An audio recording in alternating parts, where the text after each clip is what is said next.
very difficult question, of course, but I think one way of approaching it is to, for each of us, from our own tradition, to recognize that none of us, no one of us, or no one tradition has all of the truth. Because once a group believes it has all of the truth and the only truth, then it cannot get wrong or admit that somebody else might have a part of the truth. And that's a big, big decision to make. But it has to begin there, that we can learn. I've learned as much from my Roman Catholic colleagues and from Muslim colleagues and from Buddhist colleagues as I have from my Christian colleagues. And so I think that's where we begin. None of us has all the truth. There's an old saying, nothing is so firmly believed as that which we least know. Think of that. Nothing is so firmly believed as that which we least know. So that's where we have to begin. I agree.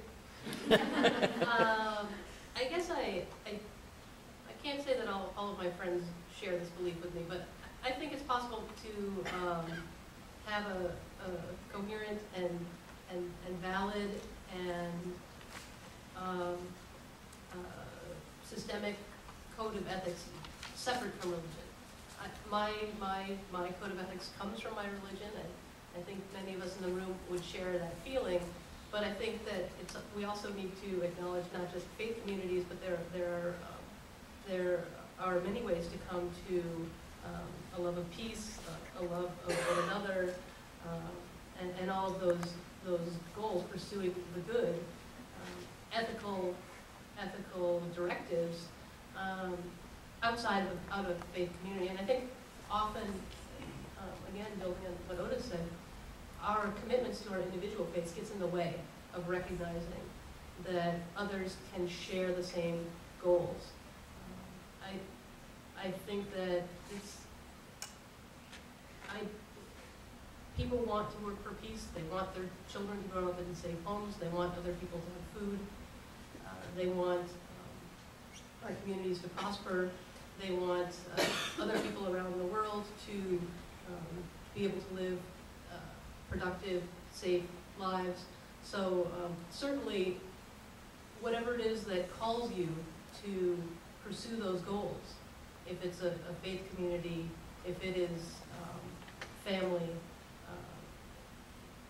anything that people can do to pursue those goals, I think is good. And I think we need to recognize that just because a group of people meets to worship down the block from us, it doesn't mean that, and maybe they use different words, and maybe they have a very different theology, that we do share many things, and for communities to reach out beyond their borders.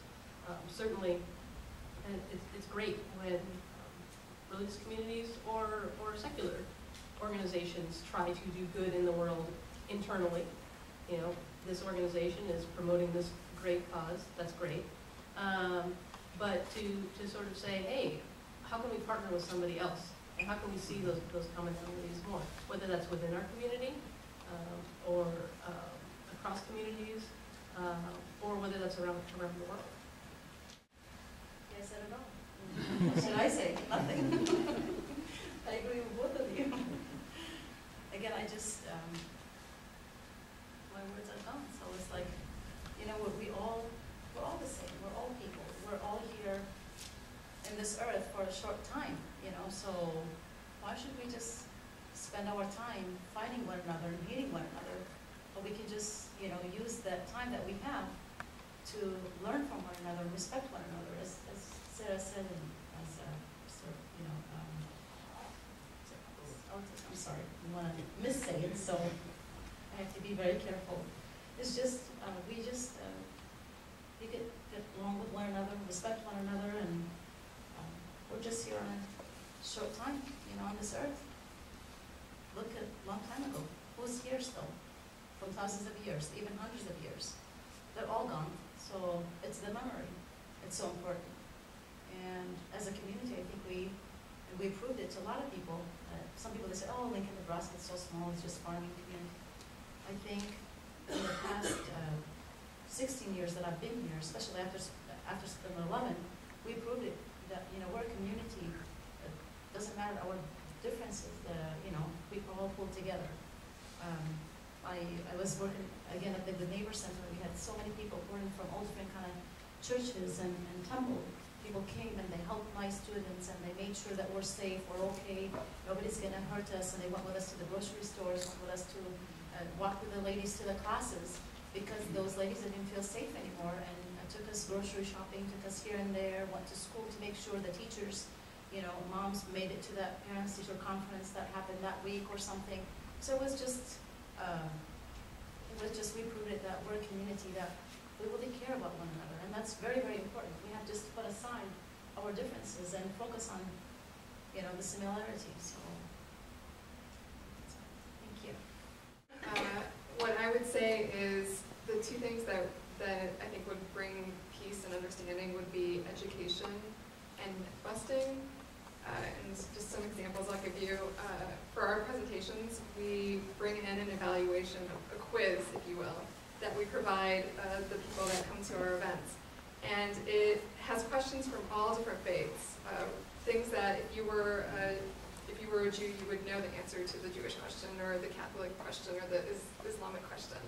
And then we open it up and ask people to, you know, answer the questions, you know what the right answer is.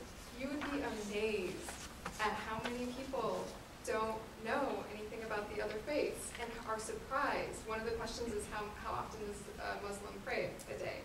People have said 15. People had said once. People had said never. So it's so incredible to watch them after the quiz is over to ask the questions. And when we have panelists and we have different faiths, once we had a Jehovah's Witness, and it was so amazing to see the group ask all. I've never met a Jehovah's Witness.